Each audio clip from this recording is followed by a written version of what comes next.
ጁምዓ እጅግ የተዋበ እንዲሆን ያማረ እንዲሆን የተወሰኑ ነጥቦችን እንመለከታለን።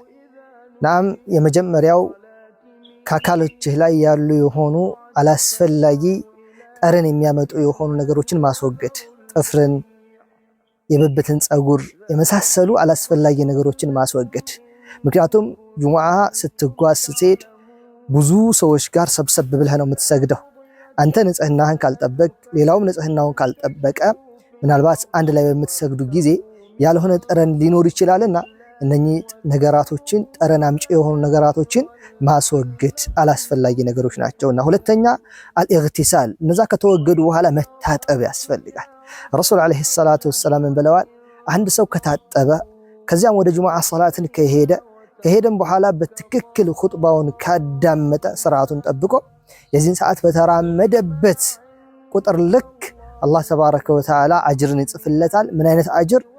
ሌሊቱን እንደቆመ ቀኑን ደግሞ ሁሌም እንደጾመ ሰው አድርጎ። ለምሳሌ 1000 እርምጃ ከተራመደ 1000 ቀን እንደጾመ 1000 ሌሊት ደግሞ ሲሰግድ እንዳደረ አድርጎ ይጽፍለታል ረሱል አለይሂ ሰላቱ ወሰላም። ሌላው استخدام السواك، ሲዋክን መጠቀም የአፍ ጠረንን ለማጥፋት መፋቂያን መጠቀም ያስፈልጋል። ሌላኛው استعمال الطيب፣ ሽቶን መቀባት። ሻወር ከወሰን ጥርሳችንን ከቦረሽን በኋላ ሽቶ ካለን ሽቶን መቀባት። አነሰን በዛ ሽቶ ተርከፍከፈ መውጣት የተወደደ ነው ለወንዶች ማለት ነው። ምክንያቱም መስጂዱ በሽቶ ሲዋብ ሽታው ጥሩ ሲሆን አንተን በተራመድክበት ሽታ ያማረ ሲሆን ይህ አላህ ተባረከ ወተዓላ የሚወደው ነው። በል ይህ ንጽህና የኢማን ግማሽ ነው ብሏል ረሱሉ አለይሂ ሰላቱ ወአለይሂ ተስሊም። ሌላው የተዋበን ልብስ መልበስ፣ ኢርቲዳኡ الثياب الجميل፣ እጅግ የተዋበን ያለህን ልብስ መልበስ። ነጭ ልብስ ካለህ ነጭ ልብስ የተወደደ ነው። ነጭ ልብስ ከሌለህ ደግሞ አሪፍ የምትለውን ልብስህን አጥበህ ትለብሳለህ። መግዛት ሂዶ መሸመት አይደለም፣ ያለህን ቆንጆ ነገር መልበስ ይሄ እጅግ የተወደደ ነው። ናም ከዛም ቀጥሎ ያለው አተብኪሩ ፊ الذهاب لصلاه الجمعه፣ በሰላት الجمعه በመሄድ ላይ መቻኮል ማለትም በጊዜ መሄድ። በጊዜ ከሄድክ በኋላ የተለያዩ ዒባዳዎች መፈጸም፣ ቁርአን ትቀራለህ፣ ወከዛሊከ ዱዓ ታደርጋለህ፣ ዚክር ታደርጋለህ፣ የመሳሰሉ ዒባዳዎችን ትፈጽማለህ። ረሱል አለይሂ ሰላቱ ወሰላም ምን አሉ? መላእክቶች ይቀመጣሉ እያንዳንዱ መስጂድ በር ላይ ይቀመጣሉ። አንደኛው ሰው ሲገባ አንደኛ ገብቷል ብለው ይጽፋሉ። ሁለተኛው ሲገባ እንደዛው፣ ሶስተኛው ሲገባ እንደዛው።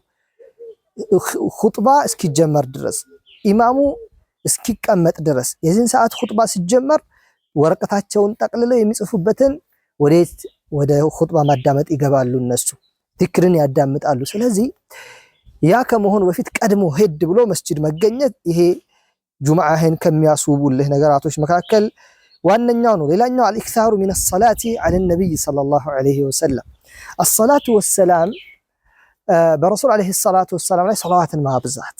ረሱላችን ዐለይሂ ሰላቱ ወሰላም ምን ብለዋል? ሰላትን በእኔ ላይ አብዙ፣ በተለይ ደግሞ የጁምዓ ቀን ሌሊትና ቀኑን በሰላዋት አብዙት ብሏል። አላሁመ ሰሊ ዐላ ሙሐመድ ሰለላሁ ዐለይሂ ወሰለም። እንዲህ ያልክ መሄድ ነው በቃ። አላሁመ ሰሊ ዐላ ሙሐመድ፣ አላሁመ ሰሊ ወሰሊም ዐላ ነቢይና ሙሐመድ፣ አላሁመ ሰሊ ወሰሊም ዐላ ነቢይና ሙሐመድ የሚለው የተሻለ ነው፣ ወሰሊም የምትለው ብታስገባበት። ስለዚህ በዚህ መልኩ ማለት ወይም ደግሞ ሰለላሁ ዐለይሂ ወሰለም በሚለው ሲጋም ወይም ደግሞ ይዘት መጠቀም ትችላለህ። ሌላው ቅራአት ሱረቱል ካህፍ፣ ሱረቱል ካህፍን መቅራት። ረሱል አለይሂ ሰላቱ ወሰላም ምን ብለዋል? የጁምዓ ቀን ሱረቱል ካህፍን የሚቀራ የሆነ ሰው አላህ ተባረከ ወተዓላ ከእግሩ ከዚህ ሰው እግር ጀምሮ እስከ ሰማይ ድረስ ብርሃን ያበራላሉ። መቼ? የቂያማ ቀን። የቂያማ ቀን በሚቀሰቀስ ጊዜ ብርሃን ይዘህ ነው የምትቀሰቀሰው። ዛሬ ሱረቱል ካህፍን መቅራት የምትችል ከሆነ ማለት ነው ኢንሻአላህ። ስለዚህ ሱረቱል ካህፍን መቅራት የማንችል ሰዎች ያው አለመቅራቱ ትንሽ አይብ ቢሆንም ግን መቅራት የማንችል ሰዎች ምክንያቱም ያው አንዳንድ ጊዜ በመዘናጋት ምን አንማር እንችላለንና መቅራት የማንችል ሰዎች በማዳመጥ ኢንሻአላህ አላህ ተባረከ ወተዓላ አጅሩን አይነፍገንም ብለን እናስባለን።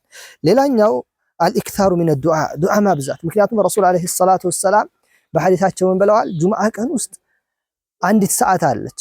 አንድ አማኝ አላህን እየጠየቀ ያችን ሰዓት ከገጠመ አላህ ተባረከ ወተዓላ ዱዓውን ካለምንም ጥርጥር ይቀበለዋል ብለዋል። ስለዚህ ብዙ ሐጃ አለብን፣ እንደሚታወቀው ብዙ ጉዳዮች አሉብን፣ ብዙ ታሳቢ ነገር አለን። ስለዚህ ዱዓ በማድረግ መበረታታት ያስፈልጋል። አላህ ተባረከ ወተዓላ የተበደሉ አማንያኖችን ያግዝልን። ሰላም አለይኩም ወራህመቱላህ ወበረካቱሁ።